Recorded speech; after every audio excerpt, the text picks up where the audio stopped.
Hi friends, Ayyanar துணை சீரியலில் இன்றைக்கி நாளைக்கான எபிசோடு பார்க்கலாம். புதுசாக பார்க்குறவங்களா இருந்தால் சப்ஸ்கிரைப் பண்ணிக்கோங்க, லைக்கு ஹைப்பு கொடுத்து விடுங்க. வாங்க வீடியோக்குள்ளே போகலாம்.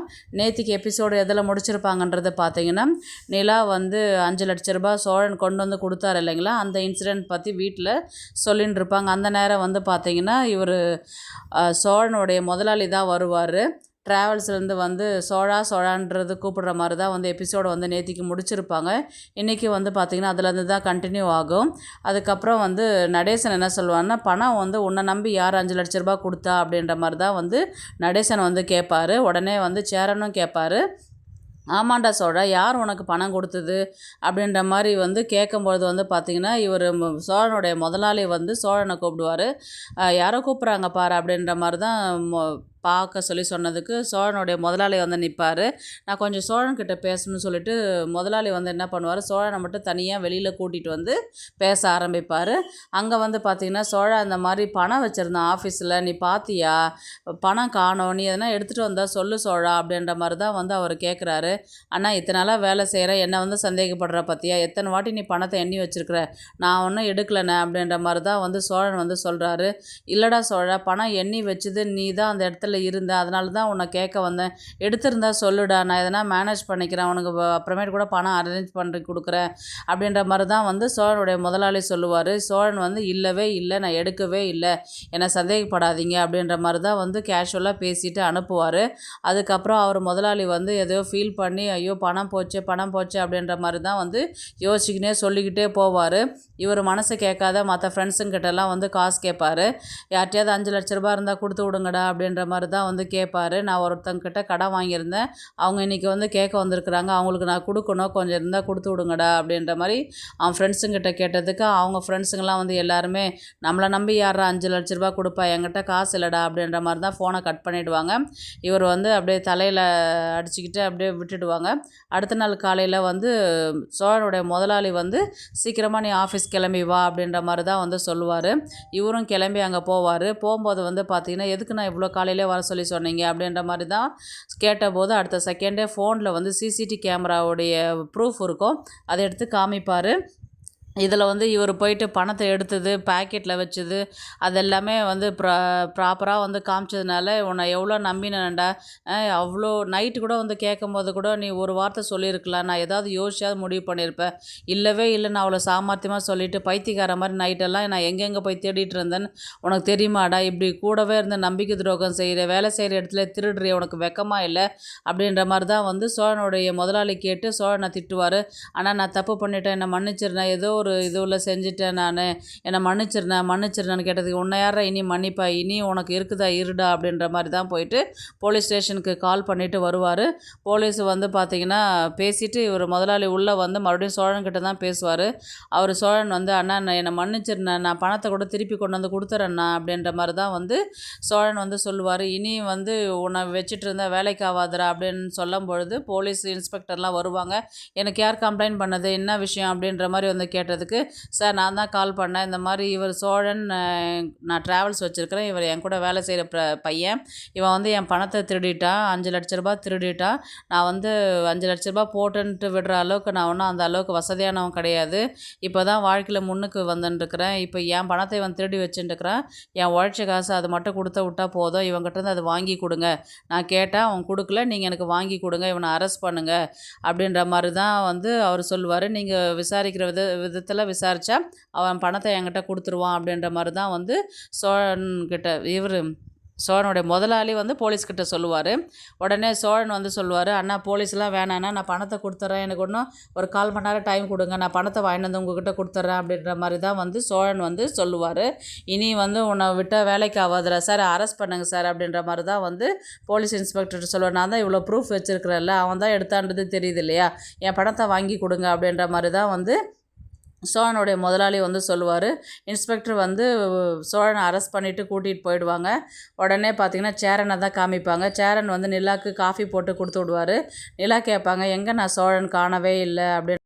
உடனே அவரு, "இல்லப்பா காலையிலேயே முதலாளி வர சொன்னாங்கன்னு சொல்லிட்டு கிளம்பி போயிட்டான். வேலை இருக்குதுன்னு" அப்படின்னு சொன்னதுக்கு, "அப்படியாண்ணே?" அப்படின்ற மாரி தான் சொல்லுவாங்க. உடனே சேரன் வந்து சிரிப்பாரு. "எதுக்கு நான் சிரிக்கிறீங்கன்னு?" "இல்லப்பா இப்போ சோழனுக்கு வந்து பார்த்தீங்கன்னா, முன்ன மாரிலாம் இல்ல. இப்போ ரொம்ப பொறுப்பு வந்துருச்சு. ரொம்ப பொறுப்பா நடந்துக்கிறான். இனி வாழ்க்கையில எவ்வளோ உயரத்துக்கு போறான் பாரு" அப்படின்ற மாரி தான் வந்து சொல்லி முடிக்கிறதுக்குள்ள, சோழன் முதலாளிகிட்டேருந்து கால் வரும். "சேரனா பேசுறது?" அப்படின்னு சொல்லி கேட்டதுக்கு, "யாருங்க நீங்க?" அப்படின்னு கேட்குறேன். "என்ன யாருன்னு கேட்குறேன்? சோழனுடைய அண்ணன் தானே நீ பேசுற நீ?" அப்படின்னு சொல்லி சொன்னதுக்கு, குரல் எங்கேயோ கேட்ட மாரி இருக்குது. ஆனா யாருன்னு தெளிவா தெரியல அப்படின்ற மாரி சேரன் வந்து சொல்லுவாரு. அதுக்கு சோழனுடைய முதலாளி சொல்லுவார், "நான் சோழனுடைய முதலாளி தான் பேசுறேன் நானு.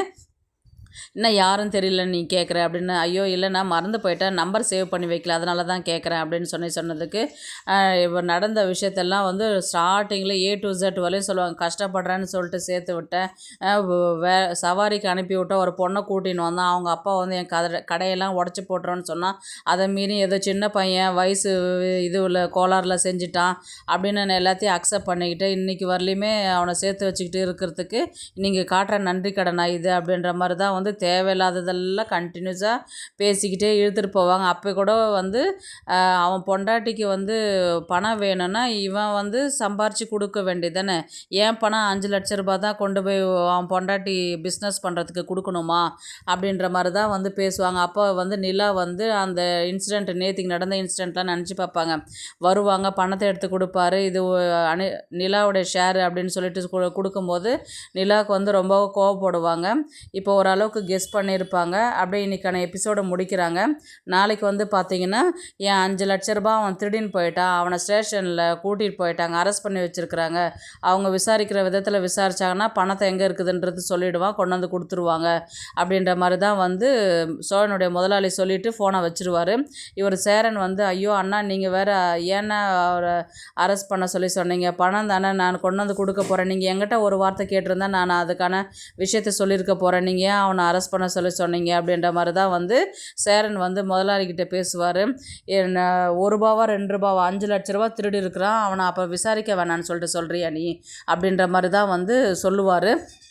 உடனே வந்து இப்போ எந்த ஸ்டேஷனில் இருக்கிறான் அப்படின்ற மாதிரி கேட்டு உடனே வந்து சேரனை பார்க்கறதுக்கு தான் போவாங்க. அதுக்கு முன்னாடி வந்து பார்த்திங்கன்னா, நிலா வந்து சேரன்கிட்ட கேட்பாங்க, "என்னென்ன இவர் இப்போ இந்த மாதிரி பண்ணிட்டு இருக்கிறாரு? நான் வேணான்னு எப்போ எத்தனையோ வாட்டி சொல்லிட்டேன். அதை மீறி இவர் பணத்தை கொண்டு வந்து கொடுத்தது எங்கே வந்துச்சு, ஏது வந்துச்சுன்னு கேட்டதுக்கு, இப்போ எதுவும் கேட்காதீங்க, என்ன நான் அப்புறமேட்டு சொல்கிறேன்னு சொல்லிட்டு சொன்னார். நானும் அதுக்கப்புறம் கேட்க மறந்து போயிட்டேன் நான். இப்போ இந்த மாதிரி பிரச்சனையை கொண்டு வந்து வச்சுருக்கிறாரு, இப்படி திருடுவார்னு நினச்சி கூட பார்க்கவே இல்லைண்ணே" அப்படின்ற மாதிரி. இது எனக்கு எவ்வளோ தெரியுங்களா? இப்போ போயிட்டு நான் அந்த ஆஃபீஸ்க்கான பணத்தை வந்து கொடுத்து விட்ருக்கு. இப்போ அந்த பணத்தை போய் கேட்டால் கூட அவங்க கூட என்ன நினைப்பாங்க? இப்போ நான் பணம் கேட்கணும், கொடுக்கணும் அப்படின்னு நான் சொல்லவே இல்லை. இவர் எதுக்கு இந்த மாதிரி தேவையில்லாத வேலை செய்கிறாரு அப்படின்ற மாதிரி வந்து நிலா வந்து சேரன்கிட்ட சொல்லுவார். சேரன் வந்து, "அதுதான்ப்பா எனக்கும் புரியல. இவன் என்ன செய்கிறான்றது எனக்கும் தெரியல. எதுக்காக இப்படி பண்ணான் அப்படின்றது எனக்கும் புரியவே இல்லை. இருப்பா ஒரு நிமிஷம், பயப்படாத, படாத, நான் என்ன ஏதுன்னு கேட்குறேன், நான் பார்த்துட்டு வரேன்" அப்படின்னு சொல்லிட்டு இவர் என்ன பண்ணுவார், பாண்டியனை கூட்டிகிட்டு நேராக ஸ்டேஷனுக்கு தான் போவார். அந்த இடத்துல போயிட்டு சோழா அப்படின்ற மாதிரி தான் வந்து கேட்டதுக்கு, "யார் நீங்கள்?" அப்படின்ற மாதிரி கான்ஸ்டபிள் கேட்டதுக்கு, "இந்த மாதிரி சோழனுடைய அண்ணன், அந்த திருட்டு கேஸில் உள்ள வந்தான், அவனுடைய அண்ணனா நீ, அங்கே போய் வெயிட் பண்ணு, இன்ஸ்பெக்டர் வருவாங்க, வெயிட் பண்ணு" அப்படின்ற மாதிரி தான் வந்து சொல்லுவாங்க. அதுக்கப்புறம் இன்ஸ்பெக்டர் வெளிலேருந்து வர மாதிரி காமிப்பாங்க. "சார், இந்த மாதிரி நான் சோழனுடைய அண்ணன் நான்" அப்படின்ற மாதிரி தான் சொன்னதுக்கு, "பணத்தில் எடுத்ததில் வந்து எத்தனை பேருக்கு இதில் ஷேர் இருக்குது, உனக்கு இதில் பங்கு இருக்கா?" அப்படின்ற மாதிரி வந்து கேட்டதுக்கு, "எனக்கு அவன் பணம் எடுத்தது தெரியாதுங்க சார், எனக்கு என்னன்றது தெரியல, நான் கேட்டு அவங்ககிட்ட சொல்கிறேன் சார்" அப்படின்ற மாதிரி தான் வந்து சேரன் வந்து சொல்லுவார்.